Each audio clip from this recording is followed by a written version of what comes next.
Some stories begin with a scream. Others begin with a single missing person, a single unanswered question. But today's story begins with absence. Across history, there are moments when people don't just die or flee or fall through the cracks, they vanish. Entire families, whole communities, crews of ships, military units, expeditions, children who should have grown up and grown old. They slip out of the record as if the world simply closed over them. We're left with fragments, a carved word, an abandoned camp, a chair still warm, a meal left waiting, evidence that life was happening right up until it wasn't. Investigators chase timelines, historians argue theories, families cling to hope or to grief. But the truth is that some disappearances refuse to resolve. They sit in the dark corners of our archives, daring us to look closer, daring us to ask what happened in those final moments before the trail goes cold. Today, we're stepping into that darkness, not to sensationalize it, but to understand it, not to solve it, but to witness it. Because every disappearance leaves a shadow, and sometimes the shadow tells us more than the facts ever could. This is a story of the vanished and the silence they left behind. Before we dig into the story, we would like to say that we love the unexplained, possibly paranormal, and extraordinarily strange. And if you do as well, we would love for you to give us a like, follow, or subscribe so more people like you can find us. Now let's get into it. In the ancient city of Patan, where temples rise and alleyways twist through centuries of history, a quieter story unfolded. One that never made global headlines, but left a wound in the community that still hasn't healed. Beginning in the late 1980s, children from poor and working class families began to disappear. Not in clusters, not in dramatic sweeps, but one by one. A slow erosion of the city's youngest residents. A child would be playing in a courtyard, running errands for a parent, or walking home from school, and then simply never arrive. No witnesses, no ransom notes, no bodies. Families reported the disappearances, but the cases were often dismissed as runaways or lost children. Nepal was in political turmoil, and the police force was stretched thin. Over the next 2 decades, the pattern continued. Dozens of children gone, with no consistent suspect, no shared location, no clear motive. Some blamed human trafficking rings, others whispered about harvesting, organ transplants. Transferring. You knew what I was about to say. Yeah, organ harvesting. A few believed the disappearances were tied to political factions who needed untraceable recruits. But the truth is simpler and more terrifying. No one knows. Today, Patan's streets are still full of life, markets, festivals, the hum of daily routine, but beneath it all is the memory of a generation of children who vanished without explanation. Their names rarely appear in international databases. Their stories barely made the papers. But in Patan, the silence around them is its own kind of haunting. So they never figured out where they were going. Like they just still today. This was in the 1980s, and they still have. I mean, of course they have theories, but they never found out where they were going. And I There guess was. none were ever recovered. I say, are they still disappearing, or are they not No, disappearing no more? no, Disappeared. it was just in the 80s. Hmm. So I don't know. It's wild. But nobody was ever recovered. I guess if someone was recovered, then they could tell them, what happened, and maybe they'd have a lead I into don't the other know. disappearances. But At this point, I don't think if any of those kids, are gonna be coming back around, they probably wouldn't remember all the way back then. who knows? I mean, It's they might still be out there alive somewhere. They could have been sold. it was 40 years ago. Yeah, well, they could have been sold into like some type of adoption. Who knows? It could have been trafficked. It could have been organ harvesting, A transplant. transplant, transplant, participate. Transplant. Yeah. Yeah, it's just weird. Yeah, that is weird. On Christmas Eve, 1945, the Sauter family home in Fayetteville, West Virginia, caught fire. Within minutes, the wooden structure was engulfed. George and Jenny Sauter escaped with 4 of their 9 children. The other 5, Maurice, Martha, Louis, Jenny, and Betty, were believed to be trapped inside. But when the fire was extinguished, something was wrong. The house had burned, yes, but not hot enough nor long enough to completely destroy human remains. Investigators found no bones, no teeth, and no fragments. The fire chief suggested the blaze had been hot enough to cremate the children entirely, a claim experts later dismissed as impossible. Then came the sightings. A woman claimed she saw the children watching the fire from a passing car. A waitress said she served them breakfast the next morning. A woman in a nearby town insisted she saw them with unfamiliar adults. And years later, a photograph arrived in the mail. A young man who looked strikingly like one of the missing Sauter boys, with a cryptic note on the back.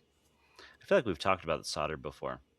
I believe you and I have. I don't know that we've brought it up in an episode before though. The fire and the missing children make me Mhm. feel like we've gone over it before. Yeah, maybe we've brought it up. I'm not sure. I don't know. I don't I think don't so. think either of our brains work that well anymore. The Sodders believed their children had been kidnapped, possibly in retaliation for George's outspoken criticism of Mussolini and the local pro fascist community. They erected a billboard along Route 16, pleading for information. It stood for decades, a monument to unanswered questions. To this day, no remains have ever been found. No death certificates were issued, and the fire that should have ended the story only deepened the mystery. The Sauter case remains one of America's most unsettling disappearances, a tragedy suspended between fire and Do shadow. we know how old they were? Do not. I don't know. Um, that's a good question though. I What imagine if they were young, like 8, 9, 10. what if this is yeah, what if it was like a what if it was a plan by like the oldest child for them to escape an abusive household And go to Neverland. and go to Neverland? Yeah, no. Seriously though, what if not seriously as far as that goes, but what if the fire like they weren't in the fire and they were like removed from the home before the fire broke out and someone took them. Okay, so Maurice was 14. He was the Okay. eldest of them. So see, he could have done that plan, but I was actually joking about the plan. Martha was 12, Louis was 9, Jenny was 8, and Betty was 5. But I mean, realistically, I mean, I don't know about the abusive household. I know that was just speculation and just throwing something out there. But Oh, was like, there really a theory no, I don't on know. that? Okay. No. Okay. Um, but with the oldest being 14, what if they weren't in a fire? What if the oldest started a fire and grabbed them and left because the parents only left with part of their little flock there. So Yeah. I don't know. I mean, the parents didn't even know where the kids were. How do you? I mean, you have how many children? 9 children. If you just leave with like a handful of them, you're like, well, this is good enough. Right? Wait, when did this happen? 45. I was going to say it's like the 1980s. Nobody knows where the kids are, but it was 1945. The kids are all right. Right? Okay. No, it just. I mean, I've talked to you about this before we even did this. Was like because it like it's interesting. It's like odd because it just disappeared. Like, come on. But I mean, looking at like how Maurice is 14 years old, maybe something was planned by him. You know how teenagers are. Maybe Mm-hmm. something was going on in the household. It's true. And he did grab only the so many kids or siblings, or maybe somebody convinced him otherwise, and that's why they were seen in a car leaving because there was somebody else there that took him away. Maybe it was a family member. Right. I don't know. It's a strange thing. Odd. In the small village of Shepton Mallet, England, the disappearance of Owen Parfitt has lingered for more than 2 centuries. Not because of who he was, but because of how impossible his vanishing seemed to be. Parfitt was an elderly man, partially paralyzed, unable to walk or even stand without assistance.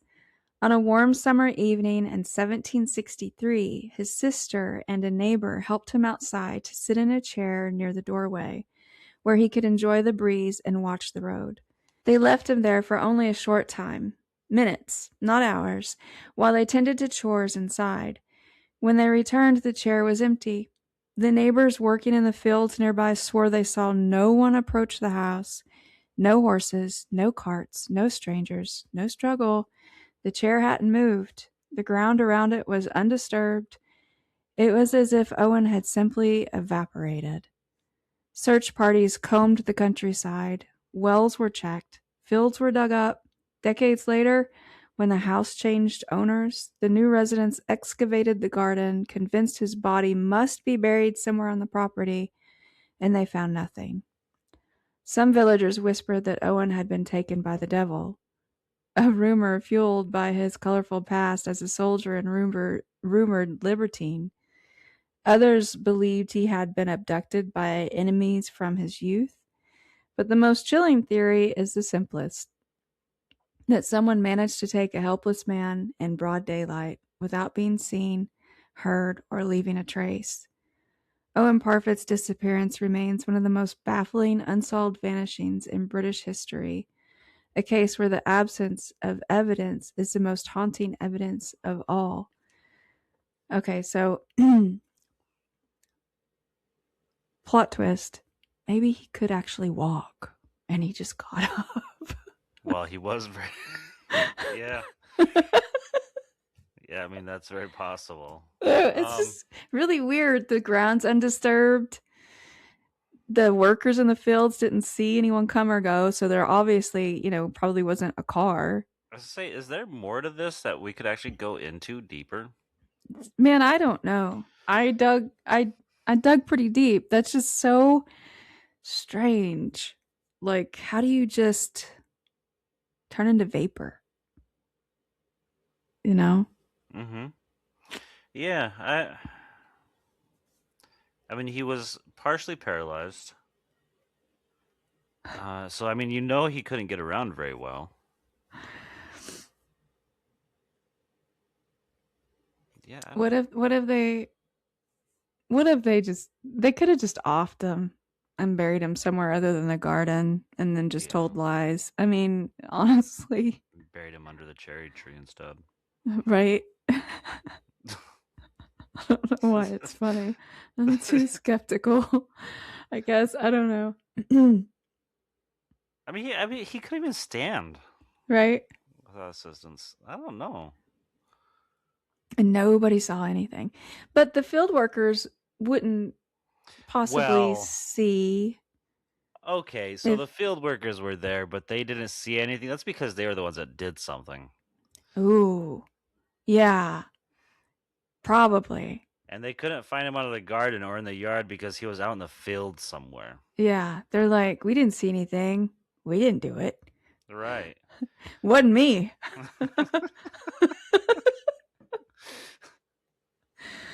Now I've got that damn, what is it, Shaggy song in my head. It wasn't me. Wasn't me. Yeah. Yeah, that's them. Hmm. I mean, that's the only thing that really makes sense. There's no like if there was any sense to be made of it, then you're looking at a partially paralyzed man who sits in his doorway. That's pretty much the height of his day, right? The Mm-hmm. peak of his day where he's Yeah. happy just to sit there and enjoy the breeze. And he's got workers in the yard around his house. Those are the only people that are pretty much there, unless there's visitors that visit periodically, which we don't know anything about. Nobody has seen anything, but the only people around are the workers Mm-hmm. who are going to be there from like 6 in the morning till probably 7 at night. So they're there majority of the day. What I don't want to forget about is his colorful past. So it makes me curious, you Well, know. you said enemies of his youth. What was Mm-hmm. his you? What was so colorful about his youth? What Right. was? Oh, the libertine.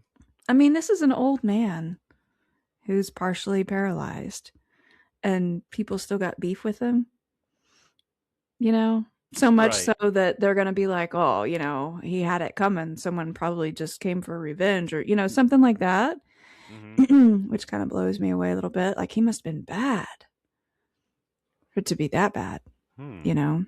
Yeah. So it could have been the workers. So this is it then. Okay, I'm gonna lay it out right here for you.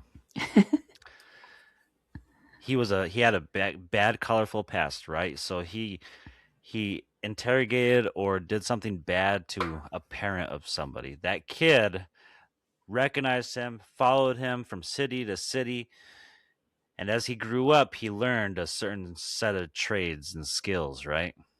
Yeah. And he gets older, but he's still following him around. He becomes one of those workers out in the yard, right? Waits for Uh, him to become partially this sounds like a movie I've partially watched before. paralyzed. That's because that's all I've been watching whenever I put something on to go to sleep is those kinds of movies. Oh So my this gosh. kid takes care of him at this old age. He's like, "All right, you know what?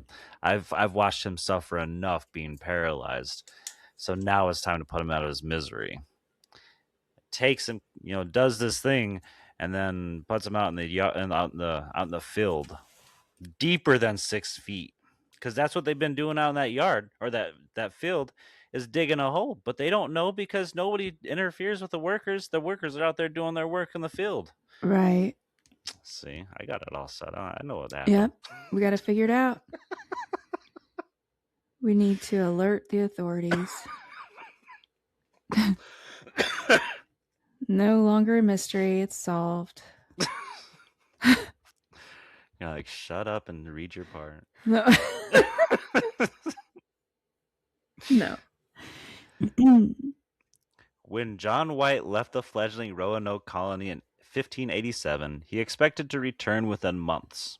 Supplies were low, tensions with local tribes were rising, and the settlers, 115 men, women, and children, were depending on him.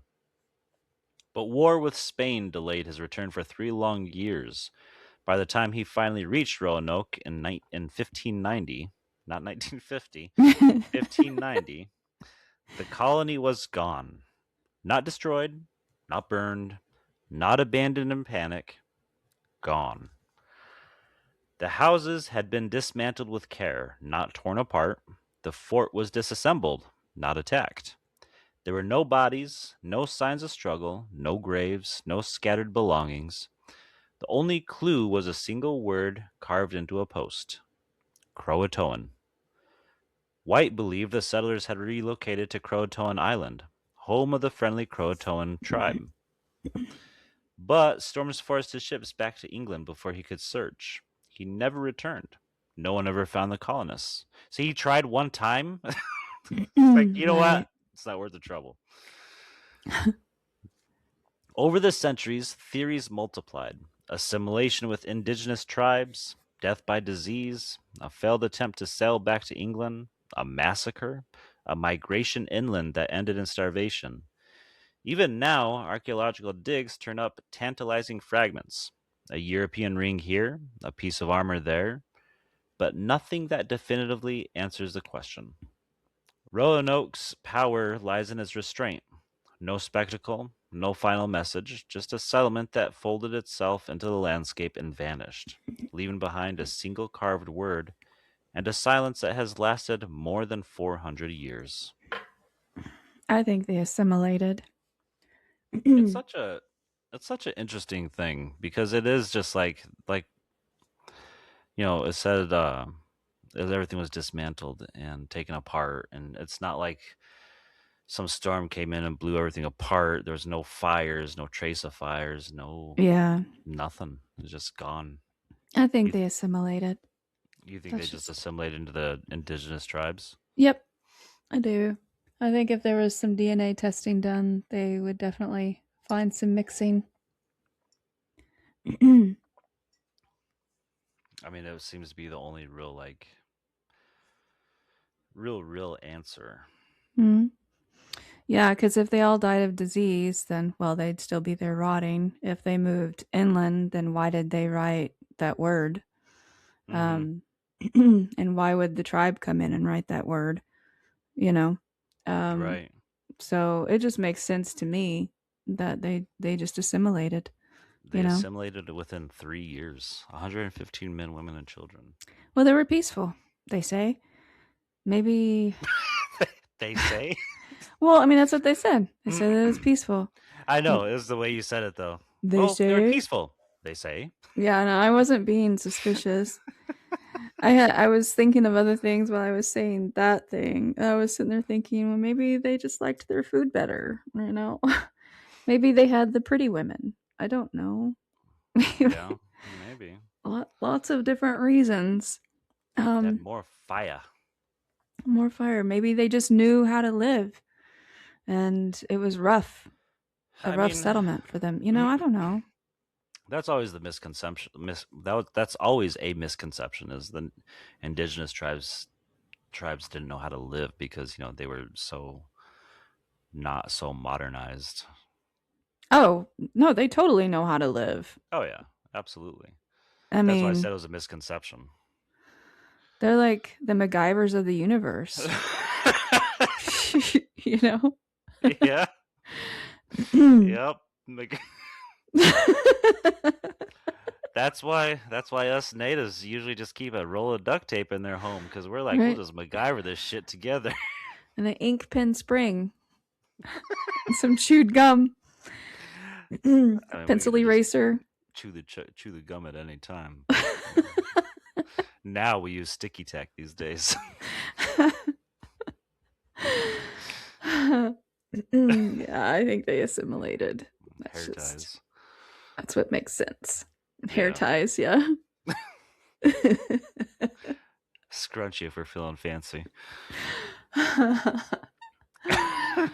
Hmm. Yeah, no, I mean, indigenous know where, I mean, everything. You fucking know everything. You know what's medicine, you know what's food, you know what to grow with what. You Hmm. know what, because like this one particular plant's going to draw this bug and this bug is going to benefit this plant next to it because it does this to it. You know what I mean? Just Absolutely. just a bunch of shit that's, yeah, that a lot of people don't, like, never learned or have forgotten. It's just not in their way of life and never has been. And you have to, how you have to, I mean, even farmers know you have to rotate crops, Hmm. but it's just, yeah. They better know. They're farmers. Well, yeah. But yeah, no. MacGyvers of the universe. Exactly. So I think they just assimilated.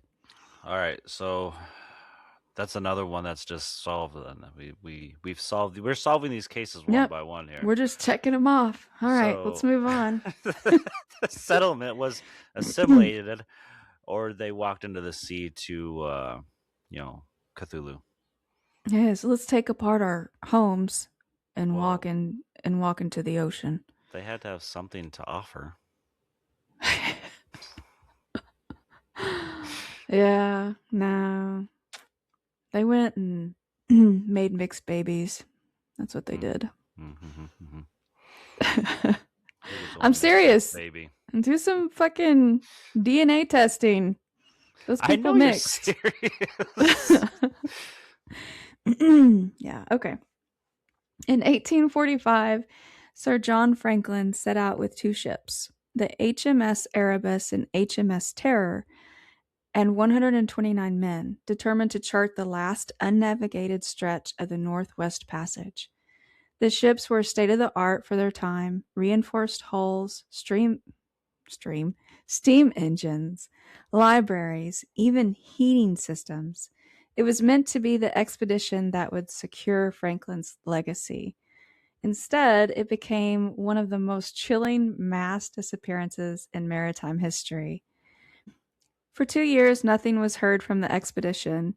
Search parties found only fragments, abandoned campsites, scattered equipment, and a note indicating the ships had become trapped in ice off King William Island.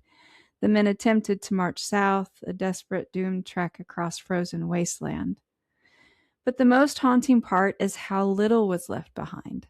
No mass graves, no preserved journals, no clear explanation for why the expedition collapsed so completely.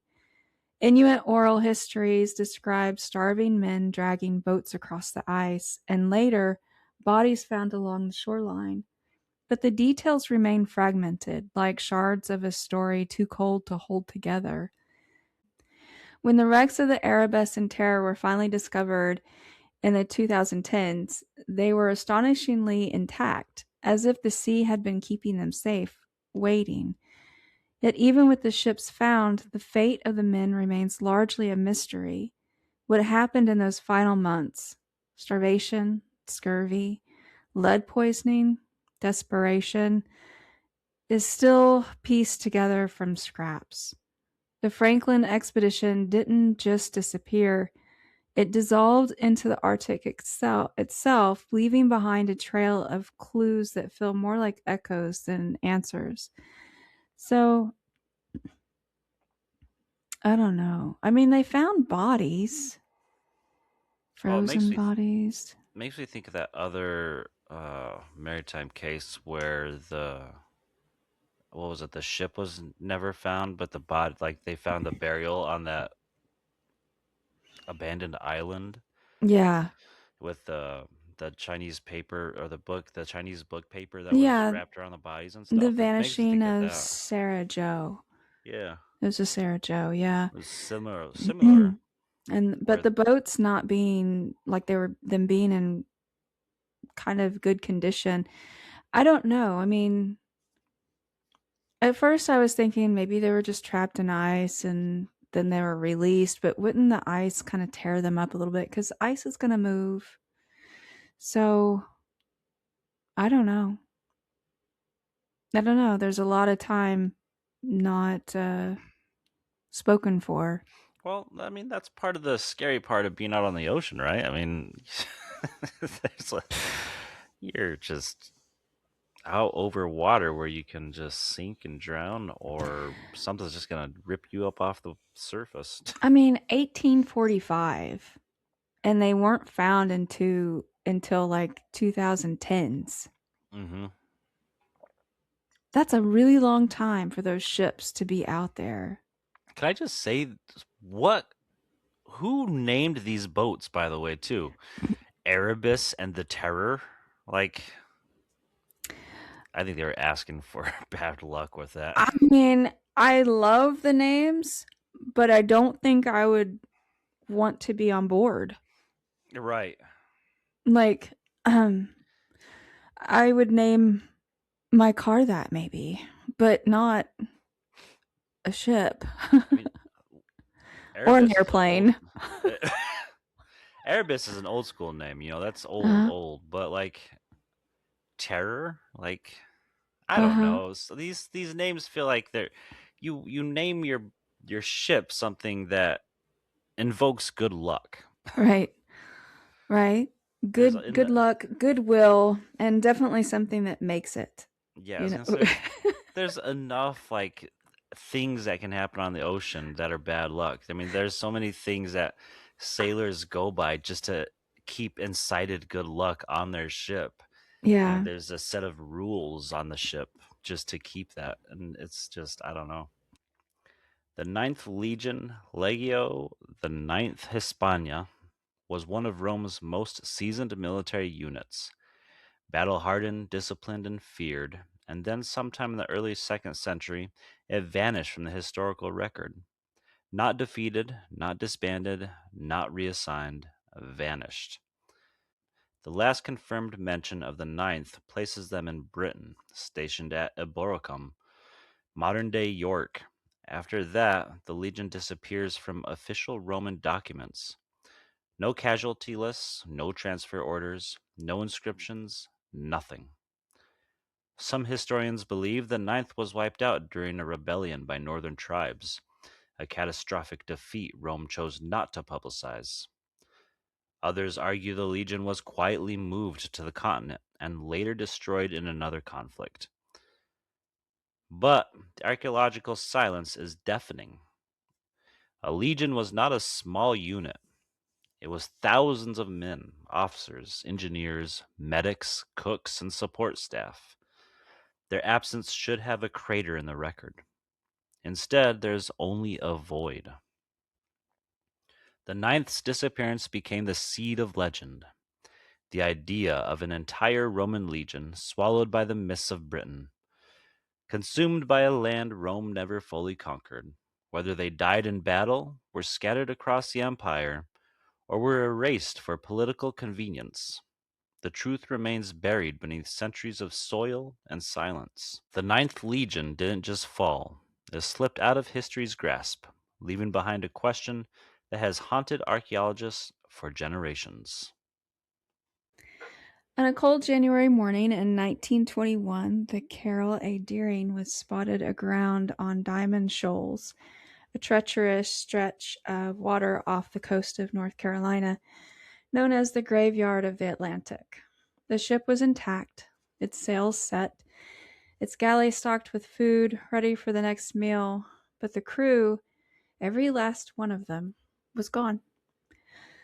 When investigators boarded the schooner, they found no signs of struggle. No blood, no bodies, no lifeboats. The captain's logbook and navigation equipment were missing, but the ship itself showed no damage consistent with a violent mutiny or storm. It was as if the crew had calmly stepped off the vessel and vanished into the sea. Rumors spread quickly. Some believed the crew mutinied and fled. Others suspected piracy, though no valuables were taken. A few whispered about rum running gangs who operated along the coast during the Prohibition. And then there were the stranger theories.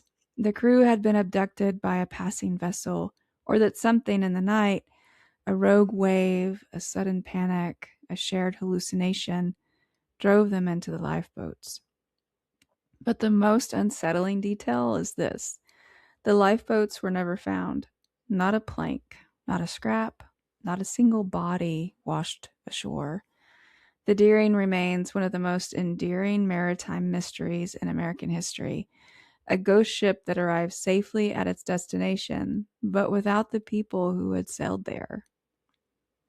So what if they just like abandoned ship and they're like, "Oh, this is going to be good, guys." They're never going to figure it out. And like they just laughed about it until the day they died, you know. Yeah. Yeah, I don't know. It is weird. I mean, nothing. Okay, so like his logs, the logbook, navigation equipment, they were missing.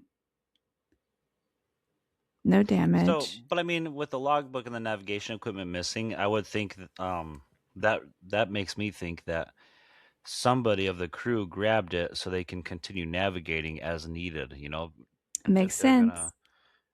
leave, then they left Mm-hmm. with gear that they can actually still keep going in a direction with. Right. Why would they abandon ship though and go into lifeboats? Like, what about the ship made them leave? Maybe they did have like a shared hallucination. But then where did they go? You know, Sirens, sirens. possibly. I mean, weird stuff out on the ocean. No, oh yeah, absolutely. As far as like the reasons for abandoning like a ship that is intact and everything, I don't see any reason to, and I hope there would be no reason to. But that's like the mysterious part, I guess, right? Maybe it was haunted. See, I wanted to say that, but like maybe they used Mother Willow and they're building their tree. Grandmother Willow. Yeah. No, when you said piracy, all I thought was they were stealing music. They were using LimeWire, Napster. They're illegally downloading anime. Yeah, those shows that are blurry on the late night channels. Uh huh. Mm-hmm. Mm-hmm. Yeah. Only to find out that it's going to take them like 5 hours to download in the first place. So the time is gone and missing. Yeah. No, no experience there. I don't know what that's like.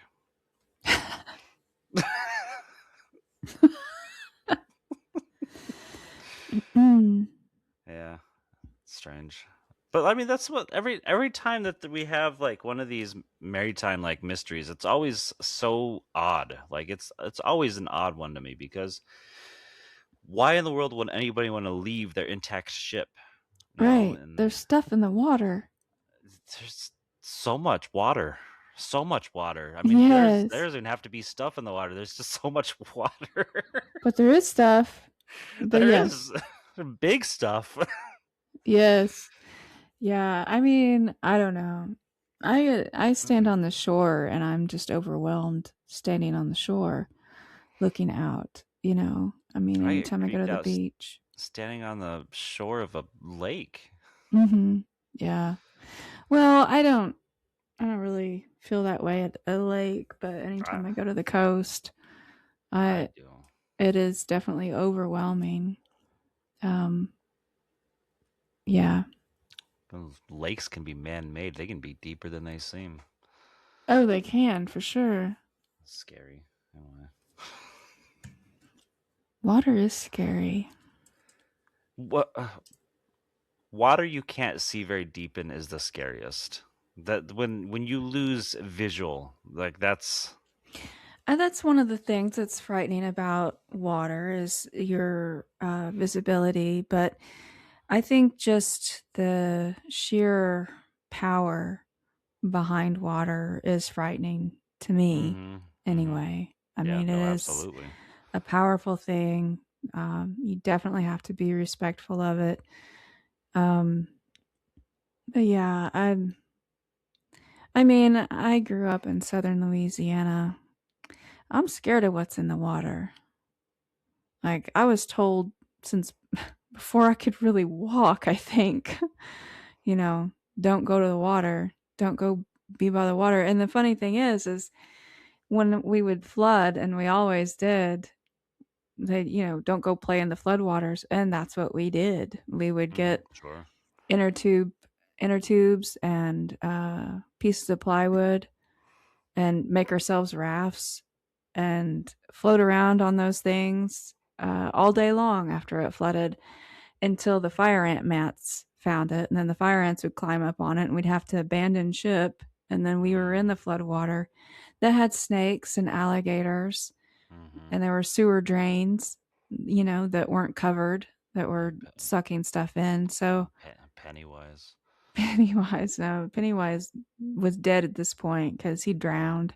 oh, okay. But yeah, no, I mean, like the water out in the street was like, you know, 4 feet, 3 feet, 4 feet deep.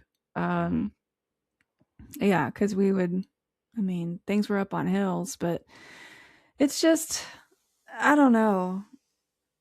I'm just I've always been afraid of what's in the water. I can go to the lake here, and I know that we have an alligator here and there.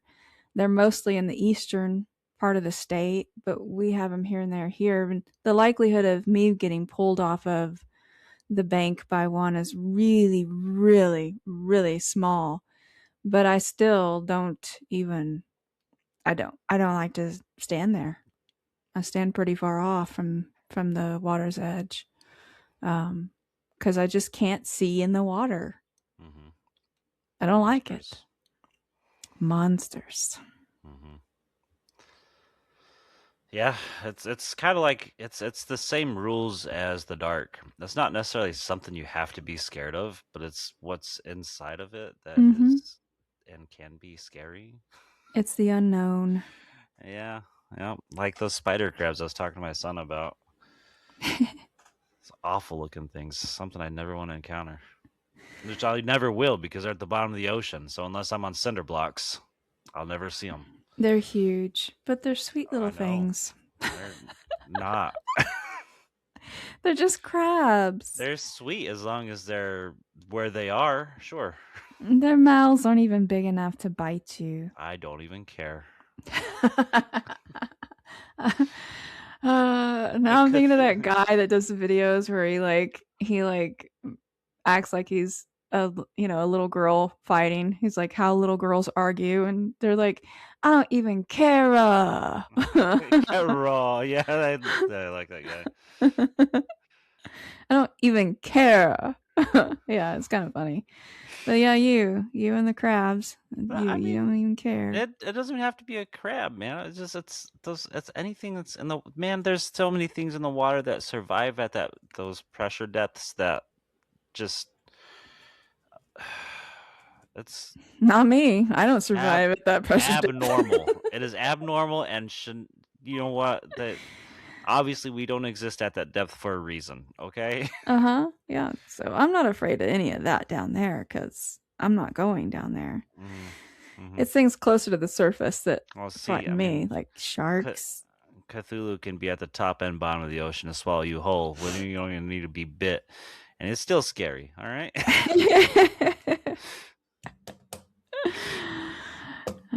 Yeah, it's scary. In November 1930, a fur trapper named Joe LaBelle arrived at the remote Inuit settlement of Anjukuni Lake, expecting warmth, conversation, and the familiar routines of a community he had visited many times before. Instead, he found silence. The village was deserted. Fires still smoldered. Meals sat half prepared. Sled dogs were found frozen and starved, still tied to their posts. Oh, Yeah, that's a sad situation. well, I was sitting here thinking it was a polar bear, but I guess not, because that's an easy meal. That's a rogue seal. Right. Rifles remained in their racks, clothing hung neatly in homes. It looked as if the villagers had stepped outside for a moment and simply never returned. LaBelle reported the disappearance to the Royal Canadian Mounted Police, who launched an investigation. But the deeper they looked, the stranger the details became. There were no footprints leading away from the village, not even in fresh snow. No signs of struggle, no evidence of mass illness, no bodies. Some later retellings added embellishments, a disturbed grave, strange lights in the sky. But even stripped of folklore, the core mystery remains chilling. A community of men, women, and children vanished without explanation, leaving behind a tableau of interrupted life. Skeptics argue the story was exaggerated or misreported. Others believe the villagers relocated suddenly due to famine or environmental stress. But the abruptness of the abandonment, the lack of tracks, and the eerie stillness of the site have kept the Anjikuni disappearance alive in northern legend. It is a story that feels less like history and more like a place where the world simply opened up and swallowed a village whole. Okay, so they say maybe they just relocated, but why would they leave their dogs? Why would they leave their dogs? Why can't people just leave a dang post-it note?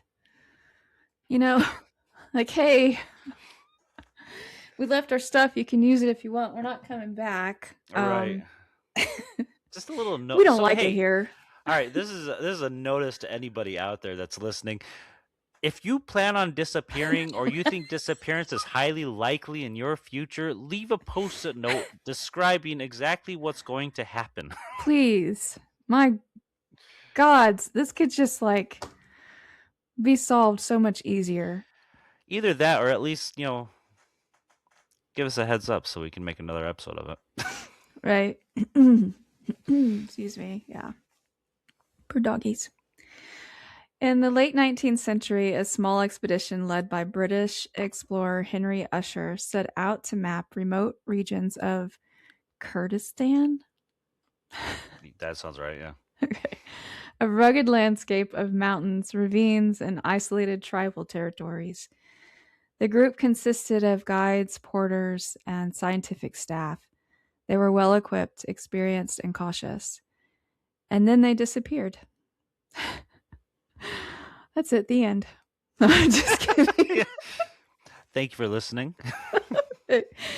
When Usher's reports stopped arriving, a search party was dispatched. They found the expedition's last known campsite abandoned but orderly. Supplies were still present, journals were left behind. There were no signs of violence, no scattered belongings, no evidence of a sudden fight. Local tribes denied any involvement. There were no rumors of attack, no sightings of the group, no recovered bodies. It was as if the expedition had walked into the mountains and dissolved into the stone. Some historians believe that they may have been caught in a landslide or flash flood, their remains buried beyond recovery. Others suspect they were taken by bandits whose actions were never recorded. But the absence of debris and the lack of disturbed terrain and the total silence in regional accounts make the disappearance feel uncanny. The Usher expedition is rarely mentioned today, a footnote in the era of Victorian exploration, but its mystery is as stark as the mountains that swallowed it. So that's weird.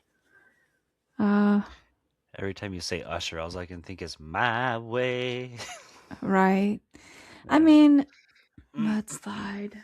Yeah, I mean, I think a mudslide would, unless it was in a really remote area, it seems like they would be able to discover that, if that's what it Yeah. was. I don't know what even like the landscape of Kurdistan is. Like, I don't either. Mountainous, I would imagine. I'm not well, I mean, sure. yeah, rugged landscape of mountains, but I don't know like what kind of like do they have rains often? Do they have snow often? Mountains can have both. Maybe. I don't know.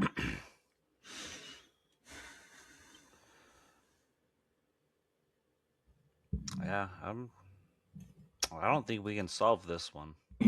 No, I don't either. I mean,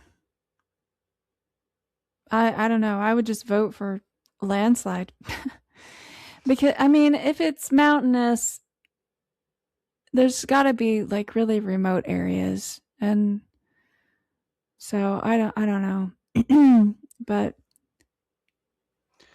Well, I would wonder because like you remember we talked about that whole like we looked at you sent me the link and I told you like that I've seen it before where the cave the cave entrances and stuff like that like lined up with disappeared cases. yeah, I would wonder if there's like they fell in a I don't know hole. if they just slipped. Well, you know how people do human chains. Yeah, Maybe one person slipped, one person caught them. They started to slip, another person caught them. They just kept going all the way until they all slipped into the cave. maybe. No, but seriously, like I would wonder if like maybe there was just like a collapse that like swallowed people up. But I mean, that's a lot of people to swallow up. Could have been. I Don't know. mean, I don't know. They're in the earth somewhere, regardless of what happened. Hollow Earth. Oh, I'm very random today. I apologize. that's okay. It's all right. On December 26th, 1900, a relief ship arrived at the remote lighthouse on Eilean Moor, one of the Flannan Isles of the coast of Scotland. The lighthouse loomed above the waves, its lamp dark. No one came out to greet the crew. Inside, the keepers' beds were unmade. A meal sat untouched on the table. A chair was overturned, as if someone had risen abruptly. Outside, the iron railings were bent and ropes were scattered across the rocks, signs of a violent storm, but the most important detail was this: one set of oilskins was still inside. Two keepers may have gone out to secure equipment during the storm, but why would the third, the one whose protective gear remained indoors, follow them into deadly weather? The official explanation is a tragic accident, a rogue wave sweeping the men into the sea, but the inconsistencies linger. Why were the logs written in a tone of fear, describing a storm that meteorological records say never occurred? Why were the clocks stopped? Why was the lamp not lit? The Flannan Isles disappearance has inspired poems, songs, and endless speculation. But at its core, it remains a stark, lonely mystery. Three men tending a light at the edge of the world, and then gone, leaving behind only wind, stone, and unanswered questions. It was Black Shock's cousin. Black, yeah. I've heard like A lightning storm. oh, I Clock got you. stopped. Fear. Yeah. Yeah. No, I Or don't maybe it's know. just Black Shuck. Black Shuck shows up everywhere. Could have been Black Shock. Yeah. I don't But I know. mean, dogs have, whole packs of families. So I mean, it could be a cousin, could be a brother, could be a sister. Um, whenever it comes to like lighthouse disappearances, because I'm sure this is, fairly sure that this isn't the only lighthouse disappearance. Mm, Lighthouse standing with nobody in it. Somebody came to look, found nobody, nothing, no sign of anything. And it's like, while rogue wave hit them while they were trying to, be out on the dock getting supplies or something like that. But there's a lot of always stories about like sirens. And I yeah. know sirens are such a hard thing to believe in and everything, but like like we just said, oceans have a lot of things in it. Mm-hmm. But like it's always it's been a tale along seagoers for a long time. Sirens, something that just leading them out into the ocean to just dive in, come to me. And it's like, why wouldn't a lighthouse protector be able to, a lighthouse keeper, sorry, be somebody that couldn't go along with that too? I mean, they're right there. They're Right. right there on the edge of the water. Yeah.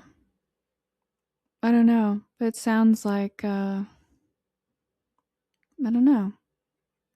Whatever was happening, they were afraid, Hmm. you know? I mean, at least we have that. At least they recorded that, you know? They took your advice and they left a post-it note. They left to post it. Thanks, guys. Yeah. And so we're left here, standing at the edge of what we know, staring into the space where people once were. History records the dates, the names, the fragments, but the truth, the real truth, is that every disappearance leaves a shape behind, a hollow outline where a life used to be, a silence that doesn't fade, even when the world moves on. We can sift through theories, we can follow the evidence, we can map the timelines and reconstruct the final hours. But at the heart of every case like this is a question that refuses to resolve. How can people simply vanish? Maybe the answer is buried under ice. Maybe it's lost in political chaos or swallowed by the sea, or scattered across centuries of rumor and retelling. Or maybe, and this is the part that keeps us coming back, maybe the world is still holding secrets we haven't learned how to hear. If today's story unsettled you, good. It should.